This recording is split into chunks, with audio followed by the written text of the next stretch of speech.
El paseo como práctica cultural Mujeres en Madrid es el tema que presentamos dentro de la serie Género e Igualdad y que nos acerca a la investigación sobre el valor de la casa de campo en la memoria de los madrileños, cuando determinadas zonas de este espacio verde estaban estigmatizadas por la presencia de la prostitución, hecho que influía en su uso. Lo haremos de la mano de su autora, Waltraud Mühlauer, antropóloga y profesora de la UNED, cuya línea de investigación es el espacio público, y va a explicar el objetivo de su trabajo, así como las diferentes técnicas utilizadas. Bienvenida, profesora Mühlauer. Muchas gracias por la invitación. ¿Qué relación tiene el paseo y las mujeres con su investigación sobre el valor de la casa de campo? Bueno, yo quería utilizar este concepto del paseo para entrar luego un poco más a profundidad a mi investigación del año 2000 en Madrid y luego explicar un poco de esta investigación la parte de género que nos interesa hoy. Entonces quería decir que los inicios del paseo como práctica cultural se pueden remontar a la transformación desde una sociedad feudal a una burguesa, lo cual se manifiesta en las fuentes literarias como un nuevo personaje que es el paseante y se caracteriza melancólico, lleno de deseo hacia una naturaleza pura. Ahí está todavía otra vez el vínculo con la casa de campo que vamos a ver luego más adelante, y con un profundo desacuerdo con el sistema social de la época. Luego más adelante este concepto del cambiante solitario se transforma en el papel del excursionista. Del excursionista, ¿no? Excursionista, sí, bueno. A la mitad del siglo pasado, luego se transforma en ese concepto del pasatiempo para toda la familia. Pero luego si vemos en la literatura esa actitud del caminante que se mueve libremente al aire libre, casi nunca es una mujer en la literatura. Forma cultural de apropiarse al espacio también quiere decir que es una cuestión de género. El hecho de que sea siempre el hombre, sobre todo en la literatura, el que pueda ser el caminante, el excursionista, el que se mueva por el campo en general. Este cuadro que tenemos en mente del siglo pasado del caminante que está pensando, reflexionando sobre la vida, sobre la sociedad, este protagonista casi siempre es hombre. Y quería por eso leer una cita de Shelley, que es a mediados del siglo XVIII, que dice: «La mujer por naturaleza no puede disfrutar del paseo solitario, así que solo es capaz de vivir el arte del paseo de forma fragmentaria. A la mujer, con su necesidad de estar en compañía todo el tiempo, le hace falta la otra parte, la parte solitaria. Solo en la mezcla de los dos ámbitos es posible desarrollar la capacidad de vivir los sentimientos profundos y a penetrar a una situación trascendental». Eso ya dice todo, ¿no? Entonces el concepto de esa forma de reflexionar que he dicho antes, pues es intrínseca al hombre. La mirada que se impone a la mujer paseante en el ámbito verde se centra más que nada en el aspecto moral. Su estudio está centrado en el valor de la casa de campo. ¿Por qué se elige la casa de campo? Bueno, en mi estudio de la casa de campo lo que quiero trabajar son los conceptos de umbral, que en el fondo lo hemos mencionado también en esa parte del paseo, ¿no? Es el umbral donde la mujer puede entrar o no. En el concepto de frontera, en lo prohibido y lo correcto, tanto desde un punto de vista del concepto de moral y de nuestra sociedad actual, y como desde un punto de vista físico. Esto vamos a ver en esta investigación. Y luego, sobre todo, en relación al objeto de estudio, quiero utilizar el concepto de estigma, según Goffman, que produce el hecho de la presencia de la prostitución en determinadas zonas de la casa de campo.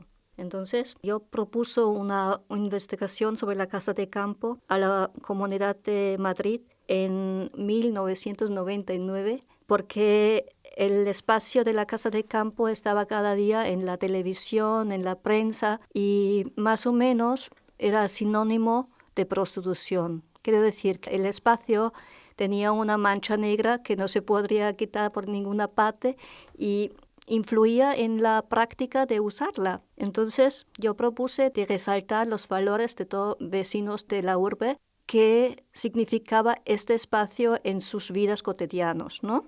Entonces, para poder realizar este estudio tenía que convertir la forma de trabajar en antropología. Sí, porque normalmente no se trabaja sobre un grupo que quiere estar trabajando sobre el espacio en sí. ¿Por qué es el espacio el que se convierte en protagonista en su investigación?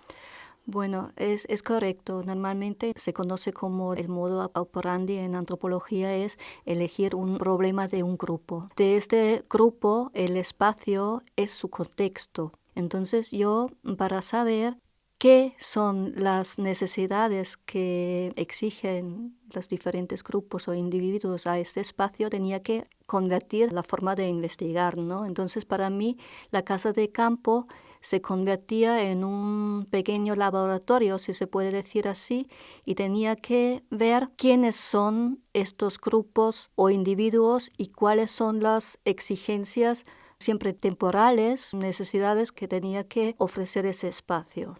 Ese era su objetivo, su intención del estudio, ¿no? Uh-huh. La intención era sobre todo también saber cuáles son las negociaciones que no funcionan para causar conflicto. Y uno de ellos, obviamente, era la práctica de la prostitución en este espacio, ¿no? Que influía. Y precisamente yo muchas veces cuando presentaba partes del estudio que he realizado, entonces la gente siempre preguntaba por la prostitución. Pero quiero insistir que este trabajo lo he hecho precisamente para mostrar la otra parte, el placer, el valor de ese espacio, ¿no? Pero eso no significa que, lógicamente, en casi todas las cuestiones entra otra vez por un escaneo la prostitución.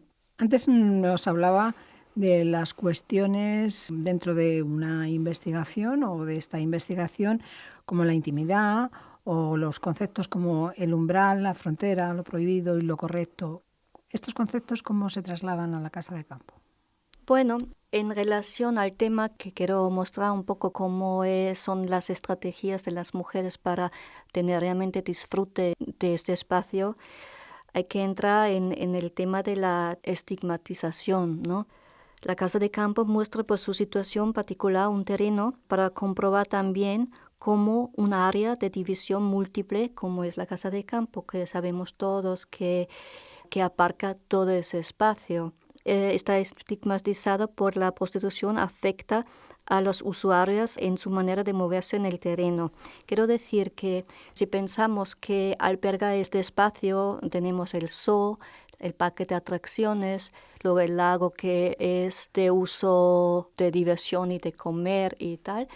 Todo eso cuenta como la parte infraestructurada de la casa de campo. Eso quiere decir que aquí la gente llega con los medios de transporte público, que hay 2 bocas de metro en este territorio, y también hay varios autobuses que llegan a esas entradas de la parte infraestructurada. Y entonces, digamos que esa parte para las mujeres no es complicada en general, porque aquí hay mucho movimiento y hay más seguridad, ¿no? Más seguridad. Más sí. seguridad Bueno, para eso moverse, es que comillas. el problema de la seguridad es una cosa muy personal, ¿no? Entonces, pero digamos que obviamente por más movimiento de personas insinúa más seguridad. Y sobre todo si está más iluminada, Claro. si hay un camino más... Entonces todavía existían teléfonos públicos, esto hoy ya no si tanto. no había móviles. Exacto. No había móviles y entonces era más Sí. difícil comunicarse, ¿no? Es que yo quiero invitar que siempre se centra en ese lapso de tiempo, ¿no? Porque hoy en día,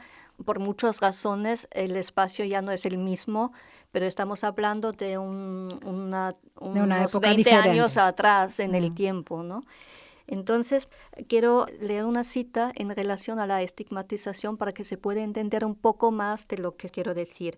En Kaufman encontramos esa cita que dice: es justo este aspecto de la situación social que aprendí cuando me movía por los caminos del Hyde Park, cuenta una investigadora social. Era esa visión a los caminos abandonados, ni siquiera la intención de alguna mujer valiente, dispuesta de moverse aún por la zona a pesar de la estigmatización que sufría el terreno, me servía de nada a la hora de señalar a mi entorno que yo me encontraba allí para realizar un trabajo científico. Más bien tuve que aceptar que este lugar está reservado para el oficio de la prostitución. Este sitio les pertenecía a las chicas, y todas las demás mujeres que deciden pasar por allí les di la sombra de connotación del lugar. Bueno, yo he utilizado esa cita porque en el fondo me pasó algo parecido, porque digamos que el trabajo se desarrollaba casi un año cíclico como observación participante en el terreno. Entonces yo tenía que estar en casi todos los puntos claves de la casa de campo, haciendo hojas de frecuencia, mirando quién se mueve con bicicleta, corriendo, y en los otros partes que, bueno, tenían una determinación mucho más clara, como el zoológico y tal, ¿no? Entonces yo noté, aunque yo iba con mis libros, mi libreta de apuntes y tal, que en el fondo nada de mi actitud de sentarme en un merendero para hacer la hoja de frecuencia me distinguía de una prostituta, porque en el fondo hicieron lo mismo, esperando a que pase un cliente. Entonces noté, sobre todo en esos espacios que eran estigmatizados, que eran en ese momento la parte del teleférico, o donde está ahora el albergue juvenil o el mismo lago en una determinada hora, que no había forma de mostrarse como, o permanentemente uno se tenía que defender que no lo es, que no eres prostituta. Entonces veía como las mujeres utilizaban sutilmente estrategias para hacer visible esa distinción. Entonces yo me decidí en ese momento a comprarme una bicicleta para darme... los paseos, ¿no? Sí, Moverte. no, para darme la diferenciación. La diferenciación de ser deportista.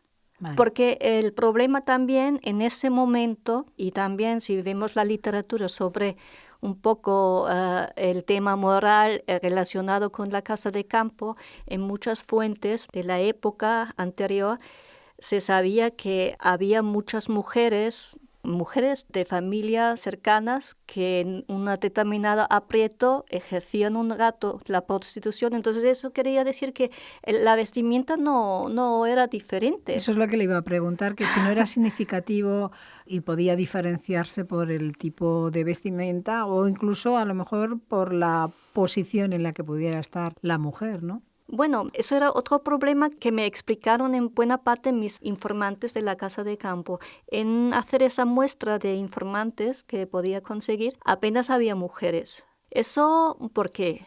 Porque en ese momento histórico todavía la mujer en su tiempo libre no practicaba mucho deporte. Quiere decir que cuando hablaba con grupos que jugaban al chito, que es un juego de bolas, eran todos grupos de hombres, y cuando les preguntaba dónde están sus mujeres, dijeron, bueno, preparan la comida mientras tanto. Entonces, quiero decir que en ese momento, la mujer cuando tenía un ocio, entonces tendría que ser un ocio que estaba como muy puntual, por ejemplo, irse a un sitio para hacer lecturas o cosas así, porque ese tiempo como lo utilizaron el ocio los hombres paseando por ahí, no se podía perder el tiempo. Entonces es que tenía que ser muy puntual y un ocio que estaba reconocido como tal.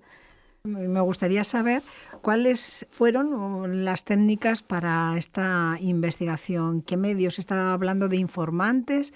¿Qué tipo de técnicas utilizó? Bueno, en el fondo yo, para empezar a explorar quiénes pueden estar interesados en este espacio, lo distinguía o empezaba con mi formación de muestra entre la gente que hace deporte, otros que son transeúntes que de vez en cuando pasan por otras partes del parque porque se van al zoológico o se van al parque de atracciones. Quiero decir que fugazmente, ¿no? Y luego el otro gran grupo que quería utilizar como informantes eran los que vivían de la casa de campo. Quiere decir que los camareros, gente que estaba en las Quien atendía instituciones. servicios, ¿no? Sí, exacto. Entonces se mostraba que este último grupo de la gente que estaban en los servicios de la casa de campo eran que menos información me podían dar, porque en el fondo se movían muy puntualmente a su sitio de trabajo y apenas conocían otras partes del parque, ¿no? Para saber un poco más a los problemas que puede tener ese parque, he aplicado algunas técnicas como la excursión urbana o el paseo urbano, como se llama, como técnica, que significa que vas con alguien que se pone dispuesto, pactando una ruta por cualquier zona del parque, y entonces haciendo esa ruta juntos, él te explica un poco cómo percibe o qué significa determinados puntos en esa ruta, ¿no? Muchas veces se ha mostrado que la gente tenía muy mala percepción del tiempo que va a necesitar para hacer un tramo. O bueno, lo que también ha sido muy interesante en relación era que la gente como hitos del lugar o cosas importantes que percibía en esa ruta ya ni existían. Por ejemplo, unas edificaciones que estaban en la mente de la gente, pero no estaban en el espacio físico, que es como la memoria te impone un objeto que no existe ya, no podemos ver los que no estábamos viviendo en anteriores tiempos, ¿no? Pero esas personas que eran los paseantes y que se iba a hacer un paseo con alguien, por lo que me está diciendo, debían ser personas más mayores. Exacto. Porque también los que me imagino que iban a pasear en aquellos momentos, a horas, entre comillas, normales, serían personas mayores y que incluso no estuvieran trabajando, evidentemente, ¿no? Exacto, es que de verdad que el grupo que más profundidad en la memoria o en el tiempo tenía eran los señores mayores que en su tiempo tenían unos huertos escondidos en la casa de campo, precisamente en esa zona que no cuenta con infraestructura y donde uno debe que saber muy bien cómo llega de un punto a otro, ¿no? Entonces esos eran que los mejores conocimientos tenían. Es una experiencia interesante. Cuanto más conocimiento sobre el espacio, menos miedo tienes, ¿no? Porque el conocimiento quita lo que es la sensación de miedo, ¿no?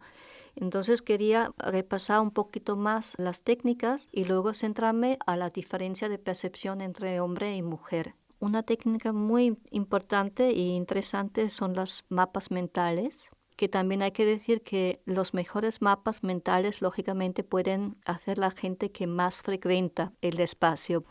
Luego he tomado fotografías de muchas partes de la casa de campo y he aplicado dos otras técnicas. El uno es el Word Association Test y significa que le muestras a los informantes una foto y bueno, ellos lo tienen que ubicar en el espacio, ¿no? Por ejemplo, Patán, que es la escuela taurina. Son muchos hitos en el terreno que cuanto más se mueven, conocen. Y la otra técnica con las mismas fotos era el Thematic Apprehension Test, que era más bien que la gente les mostrabas una foto y tenían que darte una sensación que relacionan con esta foto, ¿no?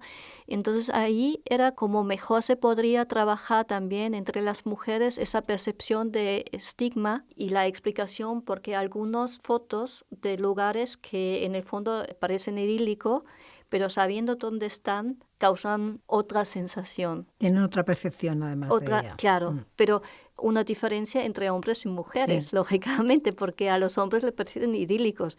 A las mujeres, sabiendo dónde están, ya no tanto, porque saben que te tienen que amar con sus estrategias para que no se confunde. Y eso era también muy interesante si pensamos en la microsociología de Goffman, como él trabajaba en sus prácticas. Por ejemplo, en esas zonas de estigmatización había un escaneo de hombre y mujer. En ese sentido, el hombre pasaba y te miraba y pensaba, ¿lo será? Y la mujer pasaba y dice, no lo soy, más o menos como está con esta visión, ¿no? Esto a mí me parecía muy interesante porque sobre todo lo experimenté yo misma. Quiero decir que lo podía mejor entender como lo escanea por mi propio cuerpo, ¿no? Y luego me parecía muy interesante una técnica que es de ley, que se llama Stress Levels. Yo quería elaborar un mapa de estrés de este espacio. Entonces llegué a 2 mapas. Uno, un mapa de estrés causado por el tráfico, porque en algunas horas puntas del día el Ayuntamiento de Madrid abría atajos de la casa de campo y entonces había un montón de coches y era realmente estresante de pasarse. Bueno, hoy en día todo está tranquilizado, que no se puede. Y el otro mapa de estrés era causado por la prostitución. Entonces había una anomalía, digamos eso, a las 3 de la madrugada en la parte del teleférico, donde hay como un triángulo para dar vueltas y estaba atascada la casa de campo por la otra cuestión. Entonces era muy interesante de hacer esos mapas, ¿no? Haciendo estos recorridos con los informantes era muy interesante que la percepción de qué largo o no largo es el camino depende mucho si te gusta o no te gusta. Y luego, volviendo otra vez a las técnicas de hacer los mapas mentales, era muy interesante. La mayoría de las mujeres que eran mis informantes pertenecían a una institución que se llamaba, espero que todavía existe, Brinsal, que era una institución que cuidaba aves rapaces. Aquí estaban contratadas bastantes mujeres y la mayoría de ellas eran biólogas. También estaban metidos en el tema de medio ambiente, hacían sendas de medio ambiente en la casa de campo. Entonces se lo conocían bien y en sus mapas mentales es interesante distinguir qué presente están todos esos ojos sociales. Quiero decir que las bocas de metro, las diferentes terminales de los autobuses que llevan a la casa de campo, los teléfonos públicos y un claro trazamiento por las zonas. En cambio, a los mapas mentales de los hombres solamente mencionaban el zoológico, el paquete de atracciones, pero no daban pista cómo llegar. Pero las mujeres lo tenían como mucho más claro porque necesitaban esta vía rápido para escapar si había un problema, ¿no? Entonces eso era muy interesante que se mostraba mucho más claro en esa práctica, en esa técnica, el conocimiento y también el miedo difuso, porque es un miedo difuso, porque en el fondo nunca te tiene que pasar nada, pero eso no significa que uno no acelera el paso cuando escuchas algo detrás, ¿no? Que no le pasa a los hombres en general. Sí, esa prevención que tienes por tu propia seguridad, la verdad. Claro, está muy claro que la estigmatización del espacio en un espacio público, como puede ser la casa de campo, influye muchísimo en la forma como se pueden mover las mujeres, por lo menos en ese momento. Hoy en día, ya una vez eliminado ese gran problema de la prostitución, o por lo menos ha disminuido en número y sobre todo está trabajado por el Ayuntamiento de Madrid, porque finalmente en este momento de la investigación no estaba muy claro quién tiene realmente el poder de gestionar el espacio, que era siempre una situación que se pasaba de la Comunidad de Madrid al ayuntamiento. En su principio se quería resolver el tema de hacer como un sitio de prostitución en el Cerro de Caravita, que yo creo que ha sido muy inteligente de no hacerlo, porque era como más poner en cuestión este espacio de la casa de campo, es más o menos en el medio de todo y bueno, y con la tranquilización del tráfico también se ha disminuido el tema de la prostitución. Y bueno, a lo mejor hoy en día no se podría entender esta situación que era tan negativa hace 20 años, pero yo creo que en el fondo esto pasa en casi todos los espacios públicos, los parques siempre muestran esa parte de la estigmatización para la mujer. En casi todos los parques hay un lugar que es desagradable pasarlo siendo mujer. Que parece complicado, ¿no? Sí. ¿Podría decirnos cuál fue el resultado de su investigación? Bueno, el resultado de la investigación era precisamente eso, desviar el interés del monotema de la prostitución y casa de campo en mostrar qué valores y cuántos grupos y cuántas exigencias existen hacia ese espacio, porque a veces el problema de un espacio no es que esté mal utilizado, sino está a lo mejor sobreutilizado. Y eso era un problema de la casa de campo, como era un terreno tan grande que cualquier cosa que era desagradable en la ciudad se metía a este cajón desastre. Y claro, más y más y más usos contradictorios en el mismo espacio, en el mismo tiempo, causan conflicto. El estudio estaba hecho para el Ayuntamiento de Madrid. En antropología no tenemos que resolver las cosas, tenemos que dar posibilidades para pasar los problemas a la institución que tiene que resolver. Entonces yo creo que sí, eso ha funcionado. Pues muchísimas gracias por este tiempo que nos ha dedicado para hablarnos sobre esta investigación, sobre el valor de la casa de campo en la memoria de los madrileños y también en especial con el tema de las mujeres, ese tratamiento que es diferente, este paseo según seas hombre o mujer, ¿no? Pues muchísimas gracias, Traud Miulawa, profesora de Antropología Social, por este tiempo que nos ha dedicado aquí en la serie Género e Igualdad. Pues muchísimas gracias a ustedes. Adiós.